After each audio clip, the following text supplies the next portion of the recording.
Informativo Mira TV. Hoy la deben de dar de alta. Amigas y amigos, sean todas y todos bienvenidos a la entrevista. Como siempre, un verdadero placer contar con su amable audiencia. Hoy estamos con un buen amigo de esta casa. Se trata de Felipe Mujica, quien es secretario general del Movimiento del Socialismo, más precisamente una organización política que acaba de arribar, está todavía en plena semana aniversario, 52 aniversario de su fundación, y Felipe es precisamente uno de esos hombres quienes protagonizaron una idea hacia la construcción de un ideal político para formar parte, pues, de ese compendio de organizaciones que han marcado la historia de nuestro país. 52 años es una vida completa. Bienvenido. ¿Cómo está la cosa? Un placer verte. Bueno, siempre tenías tiempo que no venías para acá, pero no por falta de cariño. No, yo siempre estás en tu casa. Estabas perdida, no sabía nada de ti, entonces. Cada aniversario. Cuando me dijeron, bueno, yo, ¿qué le pasó a ella? ¿Por qué se escondió así? No, nada de esconderme. Siempre aquí y siempre además muy agradecida y contenta en verte, en conversar contigo.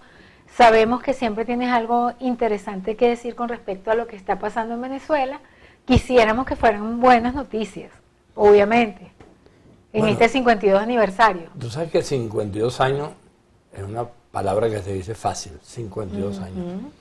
El asunto es poder recorrerlos a lo largo de todo lo que eso implica, tanto en la vida de un ser humano como en la vida de una organización como el MAS. Bueno, el MAS ha tenido que pasar desde su nacimiento por cualquier cantidad de situaciones controvertidas, discutidas.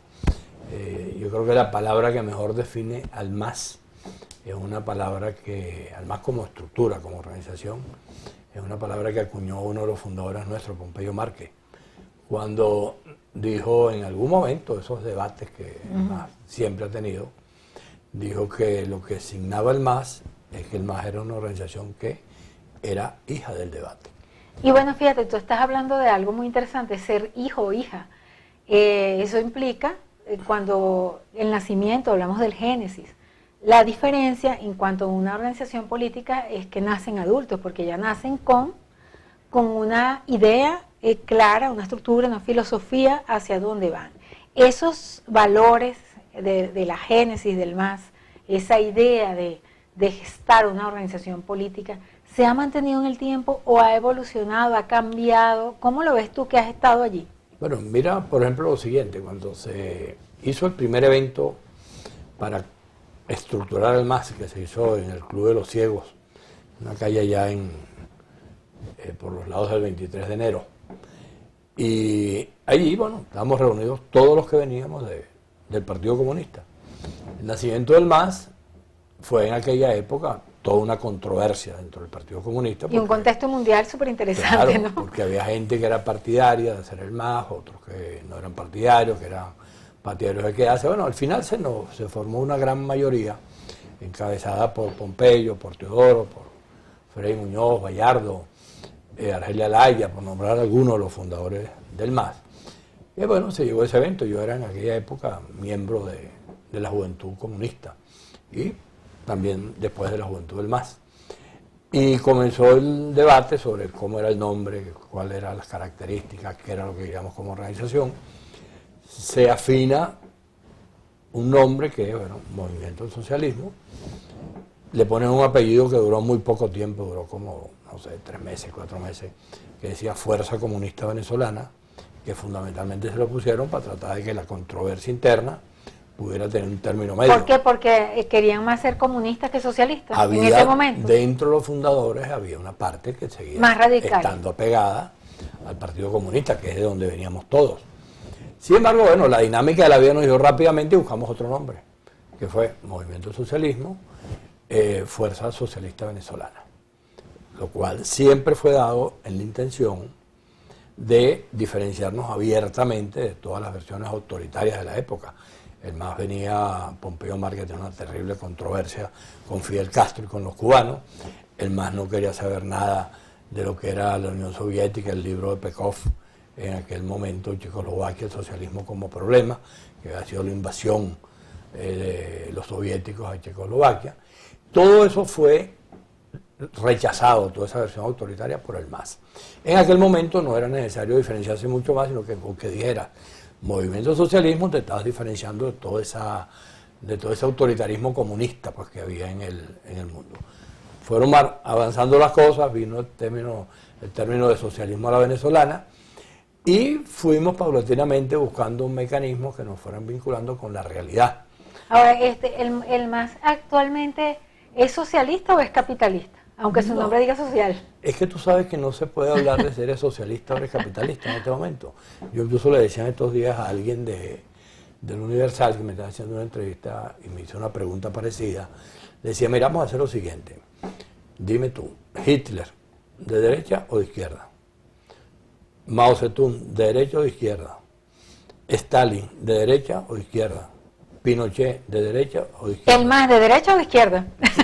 El MAS es una organización que se ha caracterizado por tener una referencia muy clara, que es algo que se llama la Carta Ética del Internacional Socialista, donde se habla de democracia, de pluralismo, se habla de economía de mercado, se habla de alternabilidad, se habla de todo un conjunto de cosas que lo que te colocan es como una organización moderna que no se mete en ese tejemanejo. Porque cuando te pongo estos ejemplos y estos nombres, es porque la gente cree que Hitler era de derecha, a pesar de que tenía un partido que se llamaba socialista también.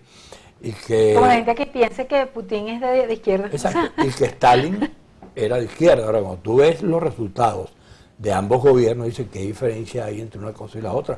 Los dos se metieron en el berenjenal de la guerra mundial, la provocó Hitler. Tú ves, por ejemplo, el caso de Pinochet y el caso de los Castro en Cuba.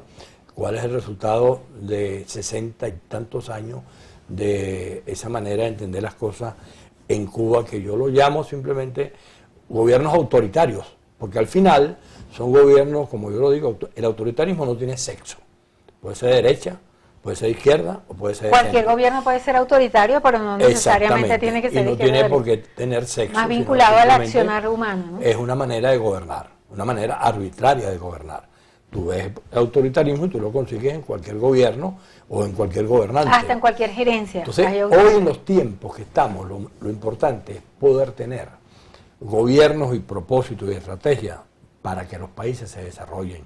Y los países se pueden desarrollar, como se ha evidenciado de mil maneras, conviviendo en situaciones que parecen absurdas. Por ejemplo, los chinos. Tú has visto, por ejemplo, un país más autoritario que China. Los chinos en su vida, los que han vivido en China a lo largo de toda la historia, no han conocido nunca la democracia. Es un país de etnias. Y el Partido Comunista Chino hoy, si tú lo jurungas un poquito... Pero económicamente son capitalistas salvajes. Exacto, entonces llegaron y descubrieron que para poder desarrollarse en términos económicos tenían que salirse de donde estaban. Yo recuerdo, por ejemplo, haber estado en China, por allá por los años 2000, y en aquel momento los chinos vivían con unas referencias económicas que era un reloj y una bicicleta. Poco tiempo después volví y ya la cosa había cambiado un poco, ya tenían unos apartamentos. En aquella época, cuando fui la primera vez, no conocían el crédito, no tenían tarjetas de crédito, el acceso a los bancos era sumamente limitado. Cualquier parecido con lo que nos está pasando a nosotros, que tú no tienes tarjeta de crédito venezolana, ni yo tampoco, o si la tienes, no te sirve de nada. Un café de broma. Exacto, me vas a tener que brindar un café ahora.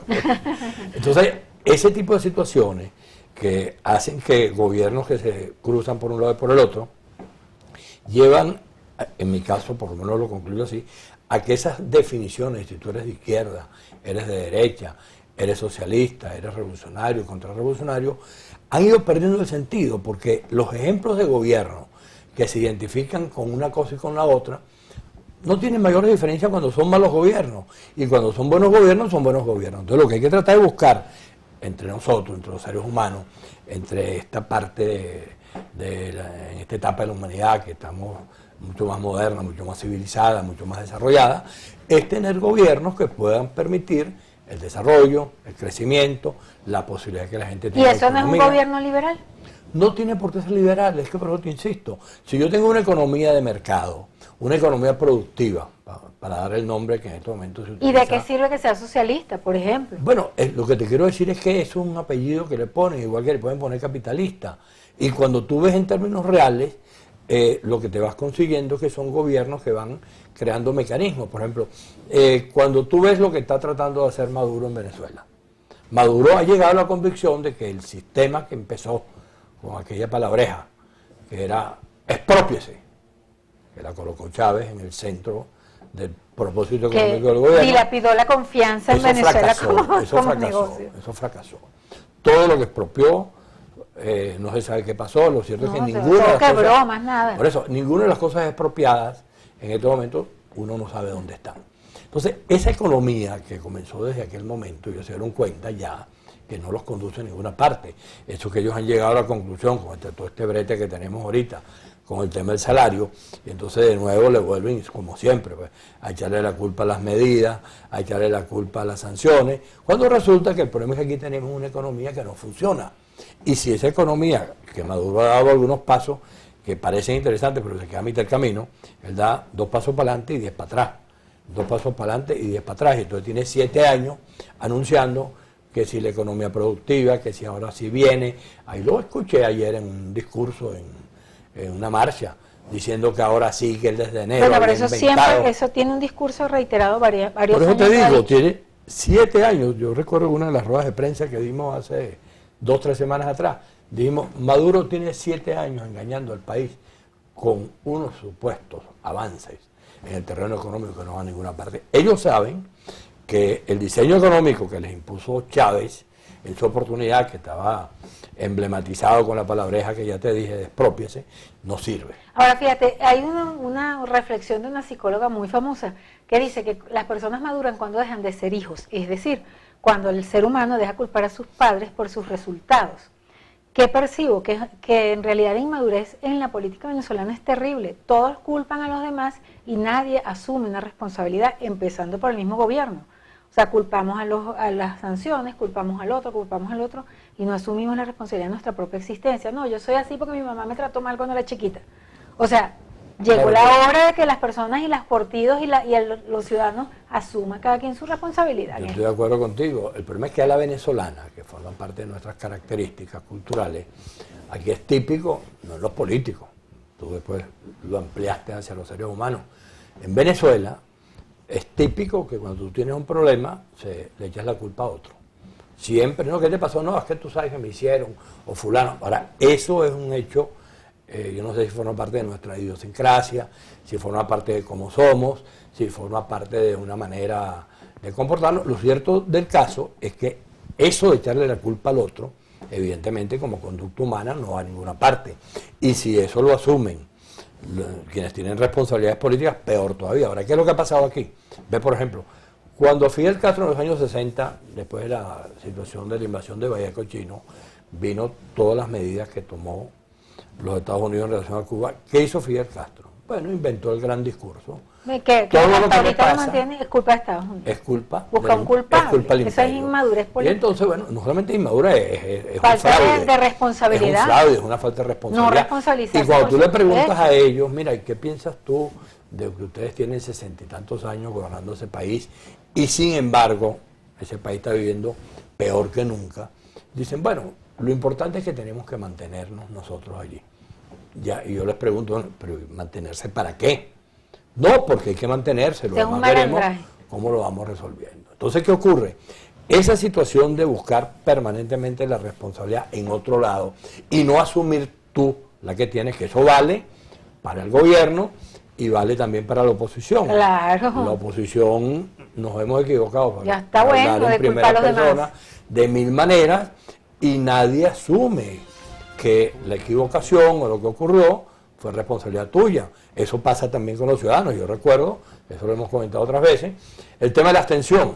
Bueno, aquí se propone la abstención y se propone de una manera totalmente irresponsable por parte de sectores opositores.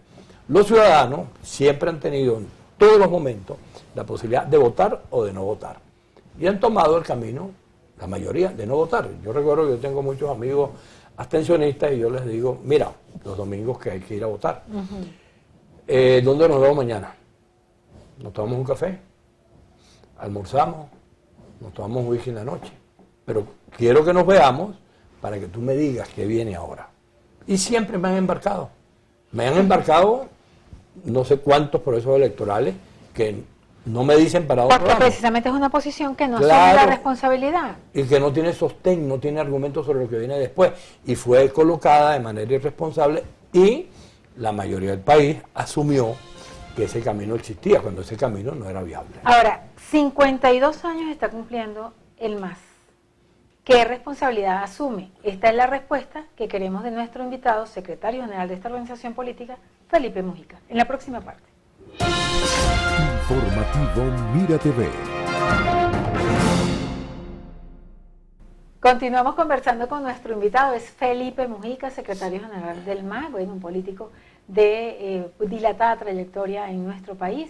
52 años está cumpliendo la organización política que él ayudó a fundar, pues en un contexto muy diferente al que vivimos en este momento, pero quizás hoy con muchos más retos que en aquella época, para el futuro de nuestro país y para el presente, porque también uno le da un valor muy exacerbado quizás al futuro y se olvida que hoy es el día de vivir.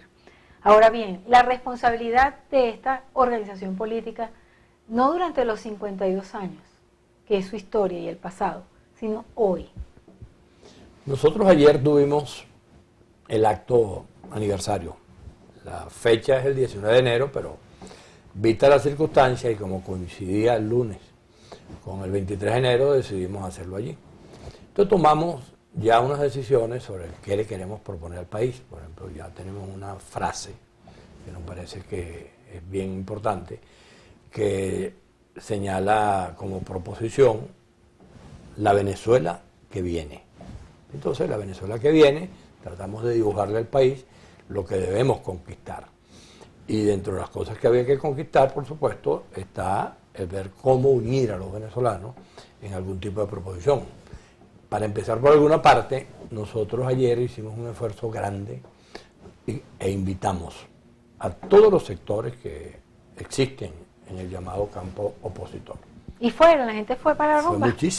Fueron muchísimos y tuvimos la oportunidad, incluso yo la parte importante del discurso de clausura, dije, miren, esto que está aquí, estas dos líneas que están acá, estas dos filas que están acá, que están ocupadas por gente que son de las dos Acción Democrática, de varios de los COPEI, de otros sectores de la oposición, Fuerza Vecinal, bueno, habían como casi todos los que invitamos fueron.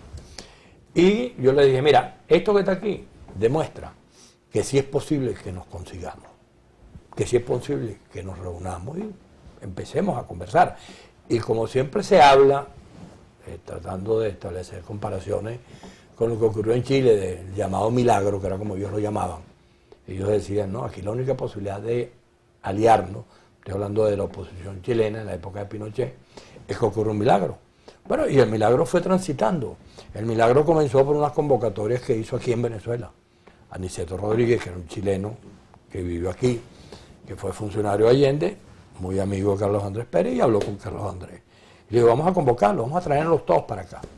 Y se los trajeron, y los tuvieron en la colonia Tovar una semana a toda la oposición chilena conversando. Sí, unas montañas llenas de mucha paz lograron de mucha eso. paz. Ahora, ¿tú crees que esa paz está en México, por ejemplo? De mucha cachapa, de mucho cochino, de mucho vino. Cochino y ahí frito. fueron paulatinamente encontrándose y de ahí nació la concertación chilena. El milagro empezó por ahí. A lo mejor, les decía yo ayer, comparando las cosas, les decía, a lo mejor el milagro está comenzando hoy, en esta primera reunión en la cual por primera vez en muchísimo tiempo se consiguen todos esos factores confrontados del campo opositor. O sea, ¿le estás imponiendo un rol de conciliación al MAS en este momento? No, no ¿Crees le que- estamos imponiendo, que es nosotros fundamental? estamos asumiendo nuestra responsabilidad. Nosotros tenemos mucho tiempo hablando de reconciliación, de unidad, de diálogo. Hemos dicho expresamente con este momento que está viendo la oposición que creemos en que con mecanismos, hemos propuesto primaria, pero si no En hay esa primaria, reunión surgieron algunas conversaciones que puedes develar. no, eso fue un función? acto, es que eso fue un acto. Entonces, bueno, a lo mejor conversaron entre ellos escondidos, yo no los vi.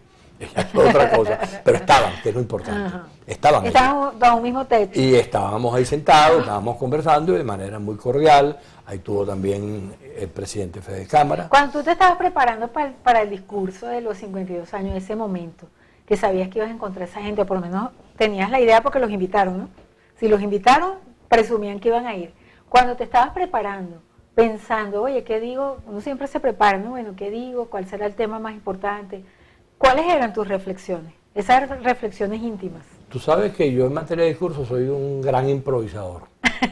Todo el mundo sabe que yo ni llevo papeles escritos, ni llevo notas previas, ni me pongo Pero tampoco... pensaste algo, ¿no? Bueno, claro, por supuesto, tú empiezas a darle vuelta, pero yo me he acoplado mucho a la improvisación. Entonces yo voy armándolo sobre la base que se va desarrollando. Entonces, bueno, cuando el hecho que tuvieran tenía yo que verlo allí. Claro. Antes de que yo incluso lo dijera, la amiga que teníamos allí promoviendo y animando el acto, la periodista también, lo dijo. Por primera vez en mucho tiempo, sin que eso se hubiera conversado con ella, lo dijo. Aquí están sentados. Ella también improvisó. Ella improvisó y lo dijo. Está bien, pero la verdad cuando a mí me es correspondió, cuando a mí me correspondió conversar, entonces, y planteé el asunto, le dije, bueno, mira, esto es un ejemplo de que el milagro puede ser. Y a lo mejor estamos dando hoy el primer paso para que este milagro produzca. La opinión de todos los factores que estuvieron allí, incluso dicha de forma directa cuando terminó el acto, pero también escrita posteriormente en Twitter o en cosas que pusieron a circular, es hablar muy bien de lo que ocurrió allí, como hecho reflexivo, como encuentro, más allá de que hubiese sido el MAS quien lo hubiese promovido, porque nosotros lo que estamos haciendo es lo que hemos dicho, nosotros señalamos, no vamos a tener candidato presidencial, precandidato, hasta tanto no se llegue a lo que nosotros planteamos, que es la posibilidad de un acuerdo. ¿Por qué? Bueno, porque nosotros somos absolutamente coherentes. Si tú, ¿Un acuerdo qué quiere decir? bueno, el acuerdo ¿Qué es más, un más acuerdo para unitario, usted? más amplio, ojalá sea con un candidato único y con tarjeta única, que es a lo que nosotros aspiramos. Ya sabemos que eso no es O sea, fácil. no primarias. No, que haya primarias o haya consenso o encuesta, porque la dinámica puede ser variada. Por ejemplo, tú puedes hacer una primaria dentro de 6 meses y ahí puede ser que compitan 20. Bueno, de 20 queda uno. Puede ser que haya otros que no vayan a primaria, pero están ahí también. Ese es el drama, que la gente no se ponga de acuerdo para nada. No, porque, ni para primaria ni para consenso. porque ¿qué es lo que ocurre? Puede ser que dentro de 6 meses, 7 meses, entonces ya tú en vez de tener 40, tienes 5. Y tú agarras a los 5 y mirándose a los ojos le dicen, sabemos que si seguimos... Hagan una encuesta. Bueno, de cualquier manera, sabemos que si vamos los 5 no tenemos nada que buscar. Eso es distinto a discutirlo entre 40, donde hay cualquier cantidad de intereses, a discutirlo entre 5 o 6 O políticos. sea, ¿crees que las primarias van a servir para decantar y no para tomar la decisión No, firme es y que definitiva? incluso, es que yo no pierdo la expectativa sobre ninguna cosa. Suponte tú que dentro de 8 meses hay 5 candidatos. Pero Y se- ustedes definitivamente no van a poner candidatos. ya va, y se decide hacer otra primaria. Se hace otra primaria. O se decide buscar un mecanismo como las encuestas. O se decide el consenso. Recuerda allá en el año 2006, cuando la oposición venía de haber puesto la torta con la abstención del 2005, y viene la elección presidencial y hay 3 precandidatos compitiendo, Julio Borges, Teodoro Pekov y Manuel Rosales. Y tuvieron durante varios meses hablando de que se iban a hacer primarias, se iban a hacer encuestas, que para acá, que para allá, y un buen día se sentaron los 3. Y los 3 llegaron al acuerdo que el mejor candidato era Manuel ¿Qué debe Rosales. pasar para que eso suceda? Para que 3 personas antagónicas que han sido rivales políticos se puedan sentar. ¿Qué debe pasar desde la perspectiva humana? ¿Qué debe pasar? Una cosa que los humanos inventamos y que funciona y que está allí, que es la política. La política en letras mayúsculas. Porque eso es la política. Ese ejemplo tú estás poniendo de 2 o 3 personas. Imagínatelo en Chile que ocurrió. Ponle los 5, pues los O 5 los que tú 5. dices, que queden ¿Qué pasó en 5 de Chile? último. En Chile estaba Patricio Alves, estaba Eduardo Frei y Ricardo Lagos. Para que se dé esa conversación, ¿los 5 deciden o un grupo, No, eso- cada 5 con sus pequeños grupos? Eso se va dando por la vida de la vida. Esto que te estoy comentando de Chile. Bueno, un día se consiguieron y Ricardo Lagos le dijo a Patricio, mira Patricio, yo tengo el partido más grande. Y según dicen, pues Ricardo Lagos venía de tirar unas frases muy duras a Pinochet por televisión y se había popularizado muchísimo. Dicen que era el que estaba mejor. Pero también estaba el inconveniente de que Pinochet, con Lagos y con Frei, no quería saber nada. Entonces, Patricio tenía, digamos, un hecho positivo, que era que Pinochet estaba dispuesto. Tenía incidencia con la No, estaba dispuesto a reconocerlo a él, sería el que ganaba. Bueno, y se reunieron los tres, llegaron a la conclusión de que, a pesar de que Patricio no tenía una organización política muy grande, ni tenía tampoco mucha, no era el que estaba primero en las encuestas, dijeron, tú eres el que puedes ganar, y tú eres el que puede ser reconocido, tú eres el candidato. Y también está la opción de que en Venezuela pase, digamos que no pase lo que tenga que pasar con la oposición y no haya unidad y gane Maduro de nuevo. Bueno, claro, pero todo eso está dentro de, digamos, la realidad de la política. Si la oposición Porque Maduro es el candidato, ¿no? Obvio. Bueno, no se creo sabe. yo. Hay otro cuento también que ya, porque hay un lío intenso que está en pleno Hay desarrollo. otros candidatos que Claro, ¿quién sería no, el dado? Pero espérate, ve para terminarte esto. ¿Qué ocurre si en todo ese encuentro de los sectores opositores llega un momento en que deciden, es fulano de tal? O aparece el outsider, que también es, porque eso no hay por qué descartarlo.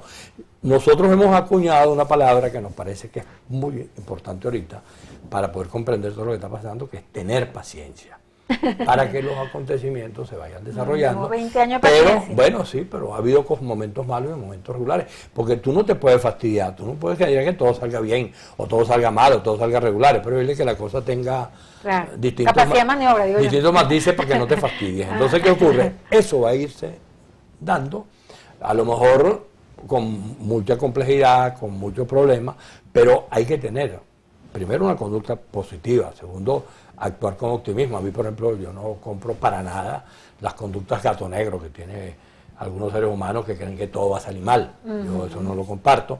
El gato negro existe, pero así como el gato negro, el gato blanco, hay gato de otros colores, ¿no? Entonces, bueno, eso puede permitir que aquí las cosas vayan avanzando. ¿Y cómo ves la del gobierno? El gobierno, por supuesto, su plan es mantener la oposición dividida, es estimular candidatos, hacerlo de Barinas. Pero bueno, lo de Barinas le salió mal, porque hubo una conducta de la población, hubo una conducta de los candidatos, de los partidos, hubo una coincidencia de todos los que tenían que decidir, y decidimos bien. Se respaldó al candidato que ganó, el que compitió y no tuvo reconocimiento por parte de la población, y el gobierno, que pensaba que podía comérsela, no se la pudo comer. Y pasó lo que pasó. ¿Qué ocurre ahorita? El gobierno está en su brete. Tú te pones a revisar, por ejemplo, el Partido Comunista ayer, en las manifestaciones, las declaraciones que dieron contra Maduro, diciendo que Maduro había traicionado a Chávez, que para acá, y expresamente dijeron, nosotros abandonamos el gobierno de Maduro. Ese es el Partido Comunista, que es un pedazo de allí. Claro, que tiene sus votos. Hay otros pedazos, por ejemplo, yo vi un documento de Joel Acosta Chirino, que es uno de los que tuvo con Chávez allá en el San Juan de Güeres. Bueno, Joel Acosta Chirino decidió ser precandidato. Y el escrito que hace Joel Acosta Chirino, juntamente con el partido que lo representa, cualquier cosa que tú le digas a Maduro, o que se le diga yo, queda chiquita, frente a lo que le están diciendo ellos allí. Tú ves, por ejemplo, Maduro frente a esta situación del tema salarial, que los ha llevado a tener que reconocer, no tenemos dinero, y le han echado la culpa, como ya lo comentaba, A las sanciones. A las sanciones y al enemigo externo. Es evidente que él sabe que si esa dinámica continúa y la protesta de la gente se va haciendo cada vez más intensa, y para quienes jurungamos un poco más el tema, sabemos que en esa protesta, el núcleo principal de la protesta hoy... Pero de los duros del chavismo, ¿tú crees que alguno de ellos quiera ser precandidato? Es que los duros del chavismo o los duros de cualquier parte... Los que están en el gobierno. Eso en política depende de los casos que se vayan dando y de cómo eso se va desarrollando. Tú ves las encuestas ahorita, el que está de primero en todas las encuestas es el gobernador de Carabobo, Rafael Lacaba, por encima de Maduro, por encima de Diosdado, por encima y por las redes sociales. Por encima de Jorge Rodríguez. Él descubrió una manera de que la gente supiera que él existe. En términos publicitarios, tiene una gestión de gobierno que desde mi punto de vista me parece que es la mejor gestión de gobierno de los gobernadores oficialistas.